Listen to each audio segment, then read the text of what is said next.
Una oleada de bombardeos israelíes en Gaza mata a cientos de personas y acaba con el alto el fuego. Israel lanzó en la madrugada de este martes una amplia oleada de ataques aéreos y de artillería en Gaza que han matado a más de 300 personas, entre ellas muchos niños. Los intensos bombardeos israelíes por amplias zonas de la franja rompieron el frágil alto el fuego con Hamás. Netanyahu promete actuar con creciente fuerza militar y culpa a Hamás de bloquear la liberación de rehenes.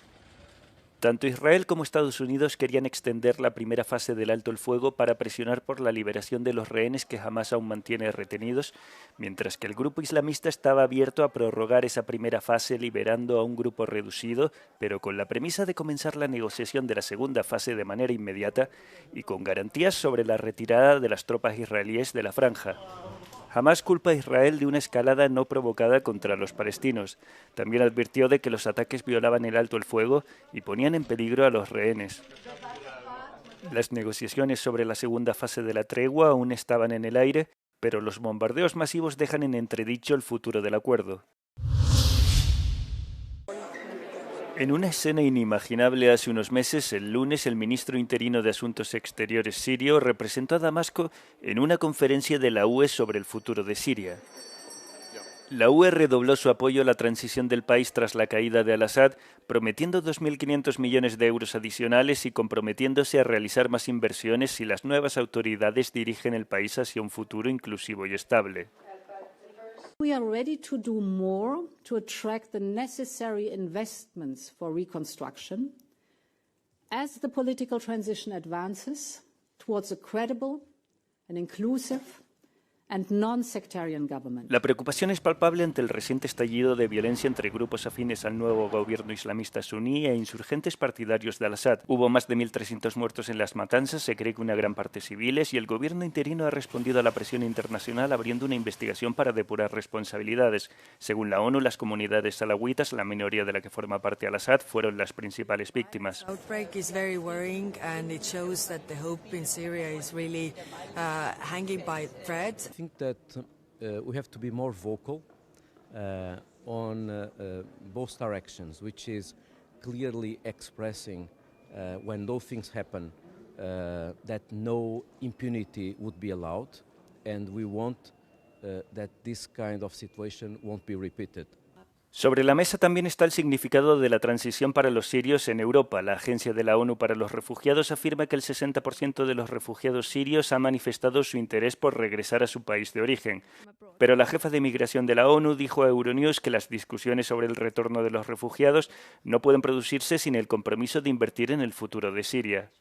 What we're encouraging states to do is to really invest in this peace-building process, invest in the revitalization of Syria, invest in humanitarian assistance. Because what we do know is that if people go home and they're subjected to violence or they don't feel safe or they don't have a future, then they'll migrate out again. The European Union says that after 14 years of civil war, it can now work together with the government in Damascus to ensure this is the beginning of a better chapter in Syria's history. It wants to invest further in Syria. It could further ease sanctions, and it's touting a role for the European Investment Bank in the reconstruction of the country. But the recent eruption of violence in the northwest of the country is a reminder that the situation is still volatile. The interim president, Ahmed al-Sharaa, is a former al-Qaeda commander, and the rebel group he led to topple the al-Assad regime is still listed as a terrorist organization by the European Union. But despite all that, officials here say that for now, the de facto Syrian government is the best hope for Syria. Marit Gwyn for Euronews in Brussels.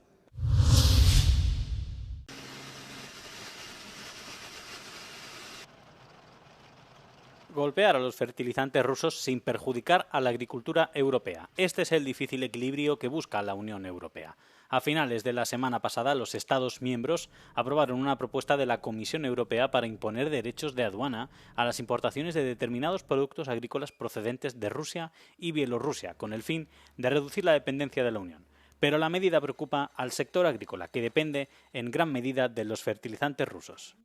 À court terme, la Commission n'a pas proposé de mesures alternatives pour substituer les approvisionnements en provenance de Russie et de Bélarus. Donc, déjà aujourd'hui, nous importons en provenance des autres pays tiers, mais une demande accrue va générer plus de pression en termes de logistique, donc des hausses de coûts.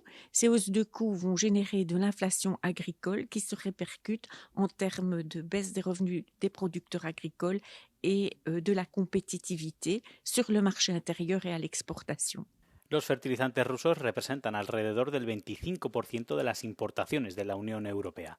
El derecho de aduana adicional por tonelada de fertilizante podría aumentar gradualmente de 40 o 45 euros a 315 o 430 euros en 3 años.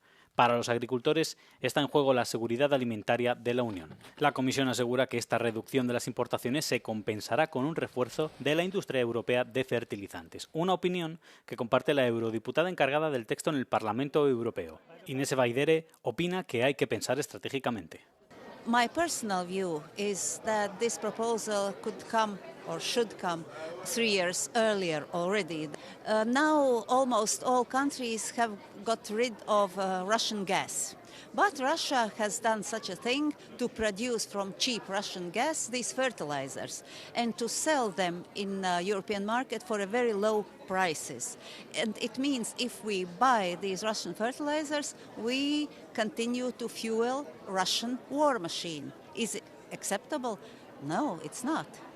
El Parlamento Europeo abordará formalmente la cuestión a principios del mes que viene. Una vez adoptada su posición, los eurodiputados tendrán que llegar a un acuerdo con los Estados miembros sobre una posición común.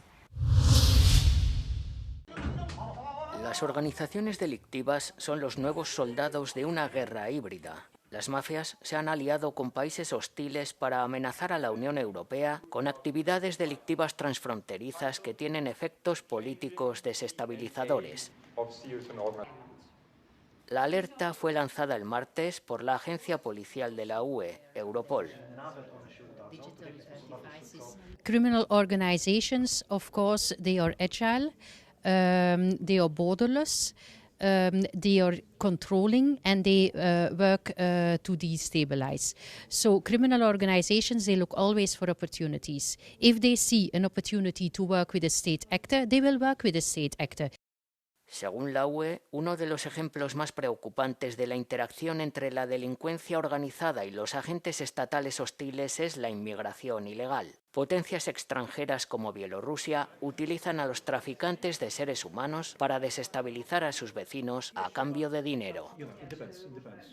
This is the modus operandi of the criminal gangs who cooperate very closely with the Belarusian and Russian government, because without engagement of state actors from Belarus and Russia, it wouldn't be possible to create this migration route.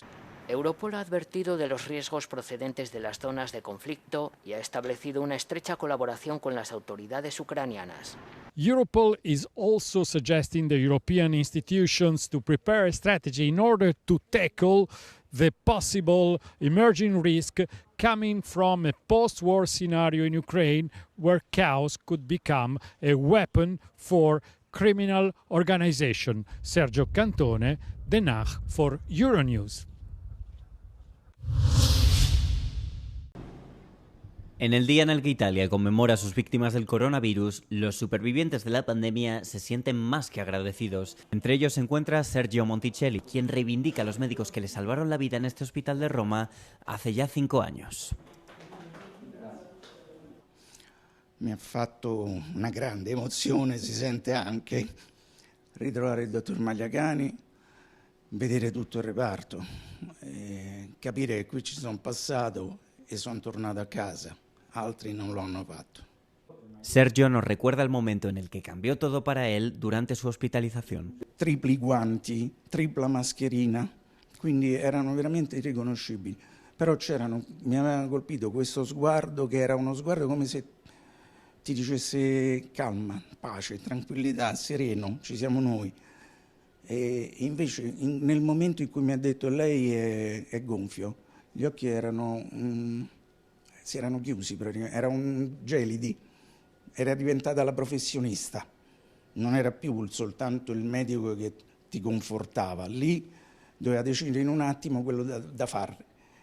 El doctor Magliacani nos compara la pandemia con un monstruo. Este especialista cuenta que lo que le resultó más difícil fue ver a los pacientes con dolor. È stata una cosa tragica, per cui abbiamo visto morire persone che chiedevano la mano, non potevano vedere nessuno, tragica. Vedere morire le persone tragicamente, così, soli. E quella è stata la cosa peggiore. Pero no todo el mundo se muestra agradecido por el trabajo que hemos hecho, nos dice el doctor Magliacani. Parte de la sociedad y las instituciones, expresa, parecen haber olvidado lo crucial que fue nuestro papel. Italia trata así de reivindicar a sus víctimas y a sus profesionales de cara a que en una próxima pandemia recordemos por qué los necesitamos. Cerca de unas 60 toneladas de petróleo se han derramado en una estación transformadora cerca de Oslo, la capital de Noruega, tras un robo realizado el pasado domingo en esta planta energética. El ladrón, tras acceder por un agujero en la valla que rodea las instalaciones, habría presuntamente abierto la tapa de la parte inferior del transformador, provocando el vertido. Det ser ut til at noen har brutt seg inn og skrudd av et deksel nede på transformatoren, og så latt det stå åpent, sånn at det Las autoridades policiales aseguran en un comunicado que no tienen pruebas que confirmen el sabotaje de la estación transformadora, un emplazamiento encargado de disminuir la tensión eléctrica para que llegue a los hogares. El operador nacional Statnett cree que sí se trata de un robo y un sabotaje deliberado. El crudo derramado habría llegado al río Sandvikselva, el cual desemboca en el fiordo de Oslo, la capital, que se prolonga durante más de 150 kilómetros hasta llegar al mar. Se trata del reservorio de truchas más importante del país.